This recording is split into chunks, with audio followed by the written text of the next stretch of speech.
So I was a pretty rambunctious kid, and I knocked my front teeth out when I think I was 12 or 13, and I had crowns put in. And they only last so many years. I got to my early 40s, and it was time to replace them. They didn't look good. They were starting to be a little painful, and I also had some gum issues, so they just didn't look good. And I actually had forced myself to smile a certain way, just to kind of limit when I was showing those teeth. And then, so when it came time to, what do we do? It was, you could replace the crowns, but then in my late 60s, I would just have to do it again. The first thing I recognized about Tom's case was that he was going to be an aesthetic challenge. His chief complaint was that he was unhappy with the appearance of his front teeth, which was really a gum tissue issue. He had a deficiency of gum tissue in the aesthetic zone. It's very difficult to overcome.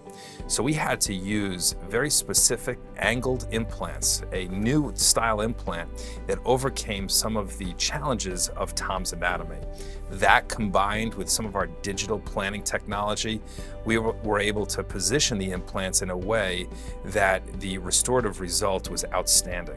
I was a little nervous about it because obviously it's a type of surgery, and my two front teeth, the teeth on the next to them were not strong enough to do the implant, so I actually had to have 4 teeth removed. The whole team was really good in terms of making me feel comfortable with what was going on, and I actually do remember thinking that they were just prepping me to pull the teeth, and then they said that they were done. And I was like, wow, that was pretty quick. It really was painless. I love seeing Tom in the office when he comes in following his final restoration. He smiles so big and broad. He's such a happy guy, and knowing that he can just express himself without reservation, that's very gratifying.